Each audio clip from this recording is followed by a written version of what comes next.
Hello there and welcome to News Across Nigeria. I'm Olumide Macaulay. Coming up on the program today, emergency officials confirm increase in Borno explosion in the death toll.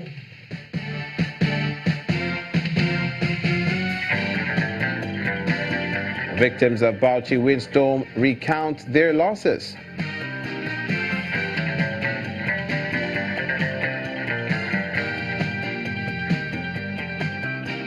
And the governor of Rivers State commissions reconstructed block of flats for civil servants.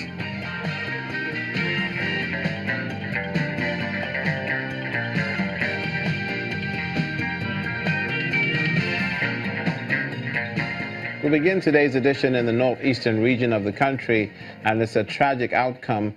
The death toll of Sunday's twin explosion in Azare village in Damboa local government area in Borno State has risen to 21. Officials of the National Emergency Management Agency say one more person died while being treated at the hospital.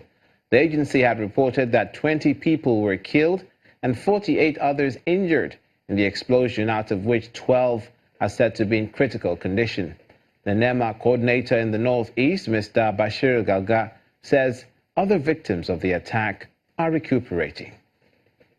Out of the 43 that got injured, there were 12 people that were severely injured, and the UN helicopters evacuated them from Damboa to Maiduguri for further medical attention.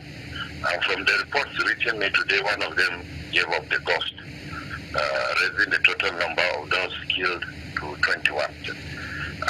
The rest are responding to treatment with no dangers attached. Presently, the area is calm and classic. People are going about their normal businesses. Security has been heightened up with the armed forces, the police, and the civilian JTF ensuring vigilance. Now, the victims of Saturday's violent windstorm, which wreaked havoc in Bauchi State, have been telling their stories. Some residents did not only lose their property, but also are being thrown into mourning over the loss of loved ones. No fewer than 10 persons are said to have lost their lives to the windstorm, which raged on for several hours, pulling down telecommunication masts, roofs, and trees. The state governor, Mohammed Abubakar, who visited some of the affected communities, describes the incident as devastating and explains that the state government cannot shoulder the responsibility alone. Shattered walls, rubbles of collapsed buildings, blown roofs, falling electric poles, and telecommunication masts, all signs of the havoc caused by the windstorm. At least 10 people were killed by this natural disaster, a tragic event which residents won't forget in a hurry. Turum, a suburb of Bauchi, appears to be the worst hit. 6 people were reportedly killed, with several houses destroyed. 22-year-old Rashida, a mother of 5, is receiving condolences over the death of her husband, who was killed by the windstorm. His brother narrates how it all happened. My brother was taking shelter when the rain started. Suddenly, the lintel fell on him and broke his neck. Before he was taken to the hospital, he died.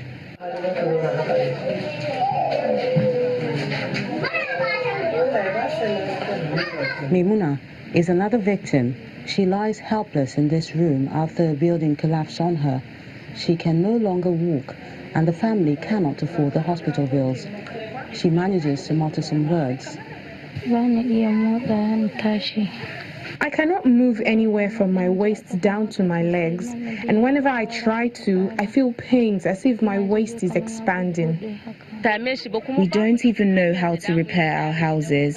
All our belongings are outside. We don't even know what to do.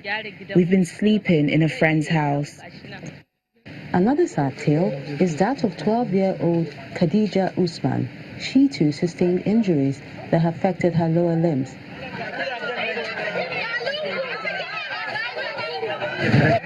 The state governor, the emir of Bauchi, and other government officials have visited some of the communities. Governor Mohammed Abubakar describes the incident as devastating.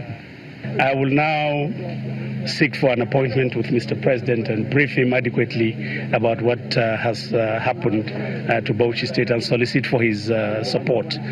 But even before then, there are little assistance in terms of food items, in terms of clothing that we can be able to now give to our citizens to give succor to them. While residents pray that this never happens again, they are hoping that those who have been affected will get quick relief and also want the state government to come to their aid to prevent a recurrence. That's not the only incident Bauchi State is dealing with. There's also that of the Azare Central Market fire in Katagum local government area. Now, the inferno started around midnight, lasted up to 8 a.m. No life was lost. The traders are, however, counting their losses as the fire consumed a large number of their goods, estimated to worth millions of naira. They say they had a difficult time putting it out because the Azare fire station has only one firefighting vehicle in it. Water tankers from the Palace of the Emir of Katagum and the College of Education later provided support to extinguish the flames. Officials of the State Emergency Management Agency say they are yet to ascertain the cause, but have been busy with rescue efforts. Azare Market is the oldest and the only big market in town. Not too far away, thousands of people from Zamfara State, mostly women and children, are currently seeking refuge in Kankara local government area of Katsina State after they fled attacks by suspected cattle rustlers. Governor Aminu Masiri of Katsina State, who was among the sympathizers of the fleeing residents, is calling on relevant agencies to speed up the restoration of peace and security in the affected areas. He's also appealing to the villagers to continue to accommodate them in the spirit of brotherhood. Some people have migrated from Zamfara to Katsina State. People numbering up to 3,000 or more. So it has become my duty to come here and see them, listen to them, see the conditions under which they are living, and to see what the government can do to improve the living conditions until they go back to their permanent houses or villages. A lot will depend on the security situation back where they come from. And until that time, we will continue to provide for them what we can afford to provide.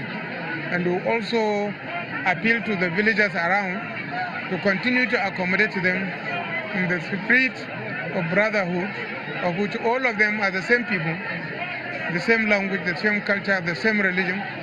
So obviously, we encourage them to support them because they are inflicted by a disaster that is beyond their control. And I hope the authorities will quicken the restoration of peace and the security in the areas so that they can go back home. Coming up on News Across Nigeria, we'll visit with Rivers State to find the governor of the state, Nyesom Wike, commissioning reconstructed living quarters for civil servants. Please stay with us.